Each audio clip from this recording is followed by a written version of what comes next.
देखो 0.1% लोगों के साथ ये रीडिंग रेजनेट होगी और प्रिडिक्शन भी उनके लिए काम करेगी।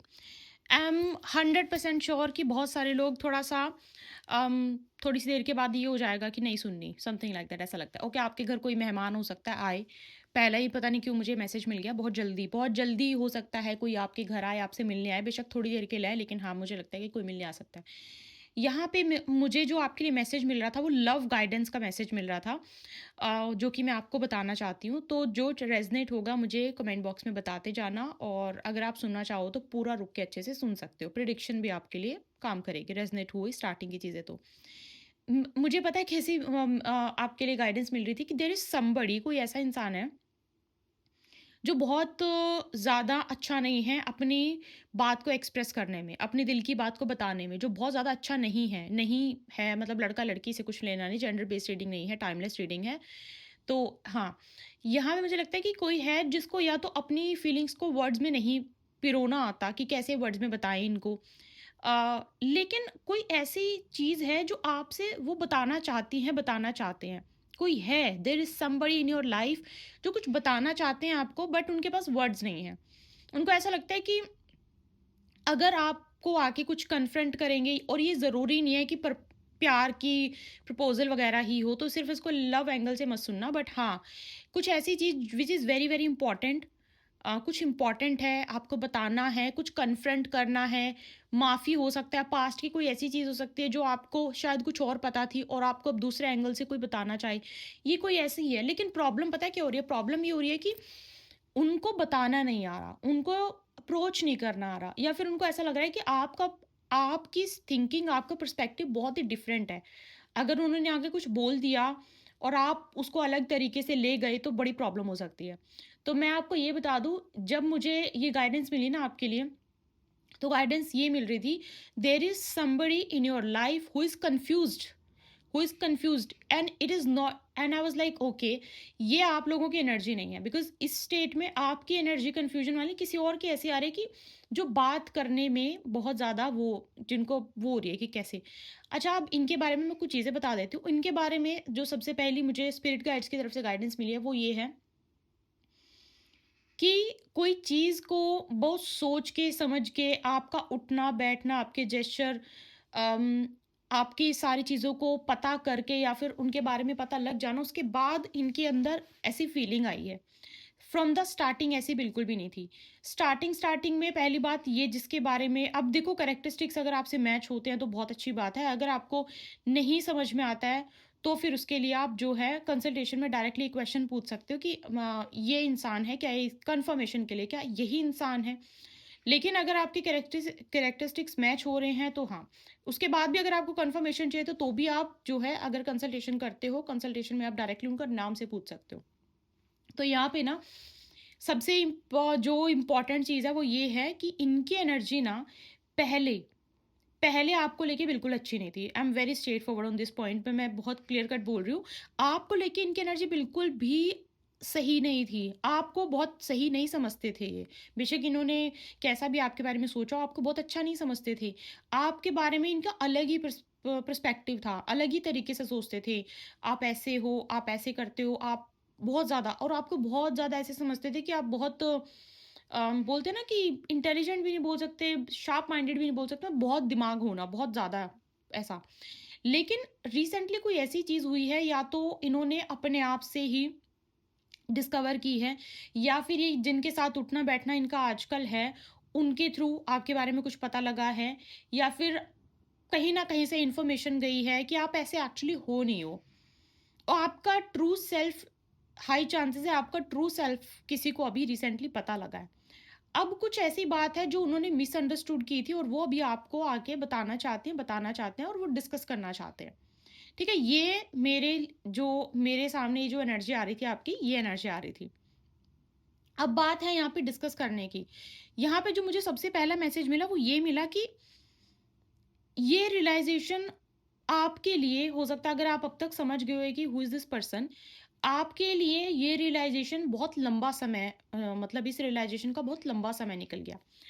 अभी आप ये क्वेश्चन मत करना कि मैम मैं तो हमेशा से सिंगल था। मैंने एक बार भी नहीं बोला कि लव रीडिंग है। मैंने एक बार भी नहीं बोला कि आप सिर्फ़ अपने ओके, सिबलिंग्स के लिए भी हो सकता है कि सिर्फ आप अपने लवर के लिए या फिर स्पाउस के लिए ही आप उनके लिए भी सुन सकते हो, लेकिन ये किसी भी एंगल से मतलब आपसे रेजनेट हो रहा है तो मुझे यहाँ पे जो सबसे पहला ऐसा मैसेज मिल रहा है कि आपके दिमाग में ना अगर ये कैरेक्टरिस्टिक्स सुन के समझ में आ गया हु इज दिस पर्सन, तो आपके माइंड में सबसे पहले ये आएगा कि इतना लंबा टाइम क्यों, इतने लंबे समय के बाद क्यों आना, अब तक कहाँ थे। मुझे लगता है कि आपकी इनके साथ जो मिसअंडरस्टैंडिंग या बातचीत बंद होने वाला सिनेरियो हुआ ना, उसको बहुत टाइम हो गया। इट इज़ नॉट अबाउट 2-3 दिन की बात नहीं है, ये बहुत टाइम हो गया है।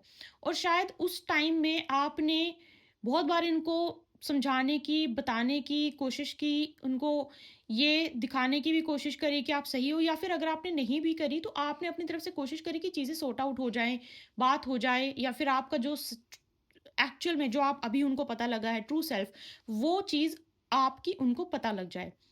लेकिन वो बहुत टाइम ले उस चीज़ ने बहुत टाइम लिया। अब अगर मैं बात करूँ यहाँ पे कि उनके पास वर्ड्स नहीं हैं, ठीक है? मुझे लगता है कि हिम्मत हिम्मत की प्रॉब्लम नहीं है यहाँ पे। उनके अंदर ना थोड़ा-सा ये है कि होता है ना कि पता नहीं आप कैसे रिएक्ट करोगे, काइंड ऑफ वो वाली पर्सनैलिटी। और मैं आपको एक बात और बता दूँ, आप बहुत ज़्यादा शॉक मत हो जाना अगर इनकी तरफ से बातचीत कहीं किसी एंगल से शुरू हो जाती है तो। लेकिन मुझे आपकी तरफ से एनर्जी ऐसी आ रही है कि now you will be very calculative, now you want something else in your life. मुझे ऐसा लगता है कि आप ना किसी चीज़ से बाहर निकल चुके हो। अब शायद आप इस इंसान के साथ कुछ एक्सपेक्ट ना भी करो। अब आप बोलोगे दीदी फिर गाइडेंस का क्या मतलब है? देखो, गाइडेंस का ये मतलब है because you guys are part of Kalyug family. You are my cosmic souls. अब मैं ये चाहती हूँ कि आपके लाइफ़ में ये इंसिडेंट होने के चांसेस बहुत ज़्यादा हैं जो होएगा। और यहाँ पे मुझे स्पिरिट गाइड्स की तरफ से पहले से मैसेज मिल गया, I don't want you guys to to be a part of that confusion. वो कन्फ्यूजन वाली स्टेट का पार्ट मैं नहीं चाहती आप बनो, कि आपके माइंड में है कि कर दूं क्या, माफ बोल दूं क्या। और मुझे लगता है माफ़ी की बात भी नहीं है यहाँ पे। तो मैं नहीं चाहती कि आप उस वाली स्टेट में जाओ, क्योंकि मुझे आपके लिए ऐसा जो मैसेज मिला वो ये मिला कि अब आप ना कुछ काइंड ऑफ मूव ऑन कर चुके हो, या फिर आप अपना माइंड तैयार कर चुके हो। आप आपका पर्सपेक्टिव काफ़ी चेंज हो चुका है उस रिश्ते को लेके जिसके बारे में, या फिर उस सिनेरियो को लेके जिसके साथ ये सब क्रिएट हुआ था। तो इस टाइम पे आप ये सोचना कि अगर ये इंसान या फिर ये सिचुएशन वापस आ भी जाती है, तो क्या इससे अटैचमेंट होना बहुत इंपॉर्टेंट है, इससे अटैच हो जाना चाहिए, इसके साथ ऐसा होना चाहिए। तो इस चीज़ को लेके आपको सोचने की ज़रूरत है। और अगर आपको लगता है इट इज़ नॉट इम्पॉर्टेंट, कभी कभी कुछ रिश्ते ऐसे होते हैं जो ठीक है, मतलब राइट, जो हैं मतलब नहीं छूटते हैं। लेकिन अगर आपको लगता है कि कोई इम्पोर्टेंट नहीं है ये और इसके साथ इसके बिना भी आगे चला जा सकता है, तो आप सोचो कि आप ऑलरेडी उस चीज़ से, सिनेरियो से बाहर निकल चुके हो, मूव ऑन कर चुके हो, वो सिचुएशन छोड़ चुके हो। अब वो इंसान आपसे आके रैंडम बात करना चाहते हैं just to clarify everything, clarification के लिए, बातचीत करने के लिए, देयर इज़ नो पॉइंट। ठीक है? ये है, अब बात सुनो, ठीक है, ओके, खत्म, कोई बात नहीं। लेकिन उस चीज़ को बढ़ाने की, उस चीज़ को आगे लेके जाने की, किसी और एंगल में लेके जाने के लिए मैं ये बोलूँगी कि वो तब करते जब आप बीच रास्ते में होते। मुझे नहीं लगता कि आप बीच रास्ते में अटके हुए, for to be very honest, मुझे नहीं लग रहा है यहाँ पे। जैसी मुझे आप लोगों के लिए यहाँ पे एनर्जी मिली। सो ये बहुत इंपॉर्टेंट थी। आप लोगों के लिए गाइडेंस, स्पिरिट गाइड्स की तरफ से ये मुझे मैसेजेस मिले एंड मैंने आपको डिलीवर कर दिए। मुझे ज़रूर बताना है किसके लिए था। As I said 0.1 kind of, मतलब इतना ही, इतने लोग हैं जो इसको सुनेंगे, समझेंगे, जिनके लिए गाइडेंस काम करेगी, जिनके लिए प्रेडिक्शन काम करेगी। और जिसके लिए गाइडेंस है ना, अगर वो सिचुएशन में आएँगे, तो अब उनको पता है दे क्या करना है उनको, क्या नहीं करना, ठीक है? और आपको ये भी क्लैरिफाई, मतलब कन्फर्म हो गया ये भी कि हाँ, किसी को समझ में तो आया है, ठीक है? सो या ये, अगर आपने चैनल को सब्सक्राइब नहीं किया तो ज़रूर सब्सक्राइब कीजिए। सब्सक्राइब कर दिया है तो बहुत स्वागत है आपका हमारी सुंदर सी माता रानी की सुंदर सी फैमिली, कालयुग फैमिली में आपका बहुत स्वागत है। चैनल को सपोर्ट दीजिए, प्यार दीजिए। मैं प्रार्थना करती हूँ जैसे आप चैनल को सपोर्ट प्यार देते हैं, आपको भी ऐसा सपोर्ट प्यार मिलता रहे हमेशा, हमेशा, हमेशा। और रही बात कंसल्टेशन की, कंसल्टेशन के लिए आप ईमेल कर सकते हो। ईमेल के लिंक आपको डिस्क्रिप्शन बॉक्स में मिल जाएगा। चाहे वो टारो कार्ड रीडिंग है, कुंडली रीडिंग है, कुंडली मिलान है, it's up to you guys. आप उसमें ईमेल कर सकते हो। ईमेल द इल्यूमिनेटेड कॉस्मोस की ईमेल आईडी पर ही करना है। वही आपको शायद, आई होप आपको अब वो डिस्क्रिप्शन बॉक्स में मिलना शुरू हो गया है। आपको बहुत जल्दी मिलूंगी। अपना बहुत सारा ध्यान रखिए। सब्सक्राइब करना बिल्कुल मत भूलना और मुझे कमेंट में ज़रूर बताना आपसे क्या चीज़ रेजनेट हुई है। I read every single comment और मैं रिप्लाई भी करती हूँ। You guys already know. बहुत सारा प्यार, बहुत सारी ब्लेसिंग्स। जय माता दी।